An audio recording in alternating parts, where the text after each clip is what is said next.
네, 안녕하세요. 반갑습니다. 차트진이고요. 우선 저번 영상에서 이 매물대 구간을 돌파하기엔 좀 어려울 거다라고 말씀을 드렸고, 실제로 매물대 상단을 돌파하지 못하게 되면서 가격이 크게 빠졌는데요. 새벽에 지속적으로 브리핑을 드리면서 해당 구간에서 힘없는 상승 이후에 이 상승 추세가 곧 마무리가 될 거다, 그리고 하락 추세로의 전환이 발생을 할 수가 있을 거다라고 새벽 내내 관전방에서 실시간으로 브리핑을 드렸고, 가격은 실제로 103K까지 다녀왔죠. 그래서 관전방에 계신 분들 그리고 구독자분들은 이번 하락에는 다들 좀 잘 대응을 하셨지 않았을까 싶어요. 이런 106K 매물대 라인이 이탈될 거다라는 것도 말씀을 드렸던 부분이고요. 자, 그러면 이 103K, 이 103K까지 다녀온 상황, 여기서 결론부터 먼저 말씀을 드릴게요. 결론은 이 하락 추세가 종료가 되고 다시 한번 상승을 할 거라고 생각을 합니다. 어디까지? 이 매물대 상단인 109K까지. 아니, 지금 이란과 이스라엘 전쟁 상황이 계속해서 좀 악화가 되고 있는 상황인데 어떻게 여기서 비트코인 가격이 오르냐라고 하실 수가 있죠. 하지만 이번 영상을 좀 끝까지 보시게 되면 왜 비트코인이 오를 거라고 저는 생각을 하는지, 그리고 왜 하필 이 109K까지를 말씀을 드리는지 이해가 되실 거고, 지금 현재 이 비트코인이 계속해서 위아래로 털어대고 있는 상황이기 때문에 다들 매매하기 좀 혼란스러운 상황이실 거라고 생각을 해요. 왜 지금 상황에서 이렇게 가격이 좀 흔들어대는지, 그리고 우리는 어떻게 대응을 하는 것이 좋을지 이번 영상에서 좀 전부 정리를 해드릴 거예요. 분명히 좀 많은 도움이 되실 거라고 생각을 합니다. 꼭 끝까지 시청을 해주셨으면 좋겠고요. 시작하기 전에 구독과 좋아요 그리고 알림 설정 한 번씩 꼭 남겨주시면 감사하겠습니다. 자, 그러면 현재 상황을 지금 좀 체크를 해볼게요. 지금 현재 5월 말부터 지금까지 가격이 계속해서 위아래로 흔들어대고 있습니다. 이 갭만 해도 10%거든요. 그리고 나서 이 하락을 대부분 다시 되돌렸죠. 그리고 다시 빠지고 다시 올리고 다시 빠지고 계속해서 이렇게 위아래로 터는 무빙이 좀 발생을 하다 보니까 일반적인 개미 입장에서는 당연히 혼란스러울 수밖에 없습니다. 이때 제가 뭐라고 말씀을 드렸죠? 볼륨을 먼저 보라고 말씀을 드렸잖아요. 계속해서 가격이 위아래로 횡보를 하고 있다면 볼륨이 계속해서 줄어들고 있는지를 체크를 해야 됩니다. 자, 볼륨을 보면 이때부터 볼륨이 계속해서 줄어들고 있죠. 이것을 확인을 하면 왜 지금 가격이 이렇게 흔들어대고 있는가를 알 수가 있습니다. 자, 볼륨을 보게 되면 이때부터 계속해서 줄어들고 있죠. 가격이 위아래로 흔들어댄다, 그리고 볼륨이 계속해서 줄어든다. 이것은 추세가 결정이 되지 않았다는 뜻이에요. 일반적으로 장세는 이렇게 상승장과 하락장 그리고 횡보장이 있죠. 이 횡보장이라는 게 추세가 결정이 되지 않았을 때 거래량, 이 볼륨이 감소를 하게 되면서 다음 추세가 나타나기 이전에 사람들이 눈치 싸움을 하는 게 이 횡보장이라는 거거든요. 그러니까 관망을 하는 사람들이 많아지게 되면서 이 볼륨이 계속해서 감소를 하게 되는 건데, 왜 관망하는 사람들이 많아지냐? 지금 보게 되면 저번 저점 이 73K에서 거의 쉬지도 않고 오르면서 전고점을 돌파를 했습니다. 그 상황에서 이 상승 추세장이 끝나고 횡보장이 시작이 됐어요. 그러니까 여기서부터 의견이 많이 나뉘는 거예요. 여기가 고점이구나 라고 생각을 하는 사람들과 더 갈 거다라고 생각을 하는 사람들, 이렇게 시장 분위기가 반반으로 나뉘게 되면 가격이 위아래로 흔들어대고 그 상황에서 볼륨이 점차 줄어드는 장, 지금이 그런 상황입니다. 지금이 시장 분위기가 서로 나뉘면서 눈치 싸움을 하면서 가격이 횡보하는 삼각수렴 패턴이 진행 중이다. 여기서 볼륨이 크게 실린 방향성을 보여주지 않으면 가격은 계속해서 위아래로 횡보를 하게 되는 거예요. 즉, 이 수렴 패턴이 끝나야 횡보장이 종료가 되고 추세장이 시작이 되는 거죠. 우선 저는 여기 이 104K 구간이 충분히 이 삼각수렴의 두 번째 저점이 될 수가 있다고 생각을 합니다. 봤을 때 이 104K 구간은 매물대가 형성이 되어 있어요. 이 매물대에서는 지지가 작용이 될 수 있는 구간이라는 뜻이겠죠. 여기서 시장의 현금 비율인 테더 도미넌스도 같이 체크를 해보면, 테더 도미넌스는 지금 현재 이렇게 저항선 상단에 위치하고 있는 모습이에요. 그러면 이 저항 구간에서 테더 도미넌스가 어떤 모습을 보여주고 있느냐?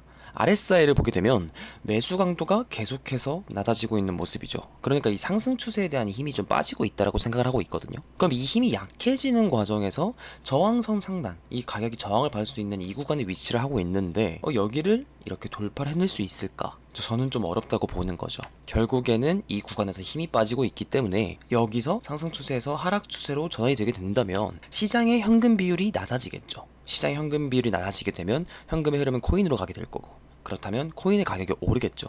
그래서 테더 도미넌스를 체크를 하는 거고요. 테더 도미넌스는 여기서 저항을 맞고 하락할 가능성이 높습니다. 그래서 현재 매물대 구간이 비트코인의 두 번째 저점이 될 수가 있겠구나라는 생각을 가지고 있는 겁니다. 네, 이해가 되셨죠? 자, 그럼 비트코인으로 돌아와서 이 지지라인에서 테더 도미넌스의 하락 그리고 비트코인의 상승이 시작이 된다면 목표 타겟을 잡아야겠죠. 여기서 목표 타겟은 어디로 잡아야 될까요? 당연히 목표 타겟은 삼각수렴의 상단이 됩니다. 이 매물대의 저항과 하락 추세선의 저항을 동시에 만든 수렴 상단, 이 109K가 목표 타겟이 되는 거예요. 근데 제가 보는 수렴부가 맞다면 결국 여기서의 상승도 볼륨이 적을 겁니다. 왜냐? 삼각수렴 내부에서의 움직임이기 때문에. 그럼 삼각수렴 하단에서 상단으로 가는 움직임이 볼륨이 적다라는 건 결국 단순히 패턴 내에서 이 삼각수렴 내부에서 횡보하는 횡보장에서의 움직임일 뿐입니다. 이 갭이 크다라고 해가지고 찐반인가? 불장 시작인가? 이렇게 생각을 하면 안 돼요. 이미 이렇게 위아래로 털어댔고 볼륨이 지속적으로 적어진 순간 현재는 상승장, 하락장도 아닌 횡보장이라는 것을 인지를 하셔야 됩니다. 그러니까 뭐 이런 자리에서 상승 추세가 진짜로 시작이 됐다, 아니면 조금 더 내린 다음에 올라가든, 이런 자리에서 뭐 저점을 잡았다, 이렇게 저점을 잡았다라고 해서 욕심을 내는 건 별로 좋지 않다라는 거예요. 횡보장은 언제든 이렇게 왔다 갔다 털어낼 수가 있는 거니까. 자, 그럼 반대로 이 매물대를 이탈을 하게 되면 상승 근거는 없는 걸까요? 그렇지 않습니다. 이 매물대를 하락 이탈을 하게 되면 그게 오히려 더 기회라고 봐요. 저는 이 구간은 정말 매수로 대응하기 정말 좋은 구간이라고 생각을 하거든요. 1차적으로 테더 도미넌스와 지지라인을 근거로 봤을 때 충분히 반등이 나올 수가 있는 위치죠. 그런데 이 구간이 이탈됐을 때는 이 103K 구간은 어딜까요? 이 상승 추세에 대한 0.786 되돌림 구간입니다. 충분히 삼각수렴 내부에서는 되돌림을 줄 수 있는 가격대예요. 최대한으로 되돌림을 준다면 0.886, 이 구간까지도 가능하겠죠. 이 0.886은 어디예요? 이 해당 매물대의 지지라인이에요.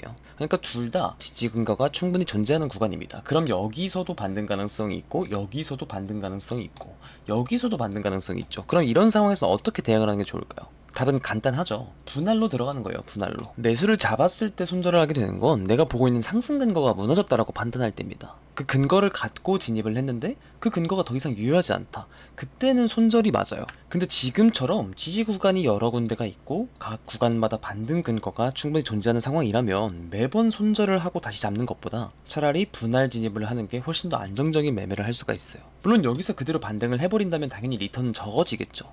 하지만 여기서 단순히 욕심에 못 이겨서 몰빵을 해버린다. 그런데 이렇게 매물대를 하락 이탈하게 되면서 뭐 청산을 당한다든지 로스가 크게 나간다든지 이럴 때는 다음 기회는 없는 겁니다. 반등 가능성이 높은 구간에 와도 여길 잡을 수 있는 시드가 없는 거예요. 이미 여기서 다 털려버렸으니까. 그쵸? 그래서 결국 지금을 놓쳐도 다음 기회는 무조건 온다라는 것을 좀 명심을 해주시면 좋겠고요. 그리고 그 기회를 잡을 수 있는 방법은 차트 분석을 잘하는 게 아니에요. 리스크 관리입니다. 이 상황에 따른 전략을 구축하는 것과 리스크 관리, 이게 다음 기회를 잡을 수 있는 방법이에요. 이해가 되셨죠? 그럼 제가 보고 있는 이 수렴 패턴 그리고 상승의 근거가 무너지고 제가 위험하다라고 판단이 되는 구간이 어딜까요? 당연히 수렴의 최대 되돌림인 이 0.886 되돌림 구간이 무너졌을 때, 그러니까 이 전저점이 이탈되는 순간 저는 위험하다라고 판단할 것 같습니다. 왜냐면 이때는 삼각수렴으로 볼 수가 없어요.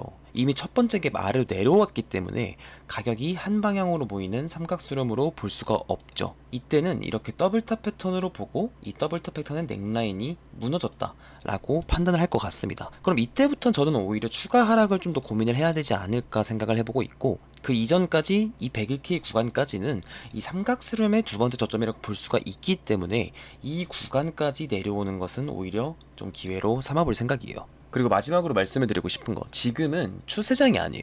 횡보장입니다. 그렇기 때문에 만약 제가 생각했던 구간에서 반등이 나오게 된다면 추세를 크게 가져오기 위한 욕심보다는 현재는 횡보장이 진행 중인 것을 인정을 하고 이 횡보장 내부에서의 단기 대응이라고 생각을 해주셨으면 좋겠어요. 결국 여러분이 원하는 이런 추세장, 이런 긴 추세장은 제가 보는 이 삼각수렴 패턴이던 더블탑 패턴이던 마지막으로 볼륨이 크게 터지면서 이 패턴 범위를 벗어나는 추세가 나와야 횡보장이 종료가 되는 거라고 생각을 할 수가 있어요. 근데 지금은 그런 상황이 아니잖아요. 여전히 볼륨은 적고 사람들은 이 안에서 눈치 싸움 중입니다. 그럼 그에 맞춰서 욕심을 부리기보단 패턴 내부에서 저항 구간에서는 뭐 숏포지션, 그리고 지지라인에서는 롱포지션, 이런 식으로 단기적으로 대응을 하는 게 수익을 보다가 다 뱉어내던지 위아래로 계속 털린다든지 이런 상황을 피할 수가 있습니다. 그러니까 제가 항상 강조드리는 기준점, 이런 기준점이 있어야 지금 현재 비트코인이 어떤 상황인지 인지를 하고 그에 따라 전략을 변경 그리고 대응을 할 수가 있다. 저는 말씀을 드렸다시피 현재는 삼각수렴 패턴이 진행 중이라고 생각을 하고요. 그에 맞춰서 거래 전략을 구축하고 있고 타겟은 109K 이 수렴 상단이 될 테고, 그리고 이 100K 매물대 라인이 이탈을 하게 되면 위험하다라고 판단을 할 것 같다.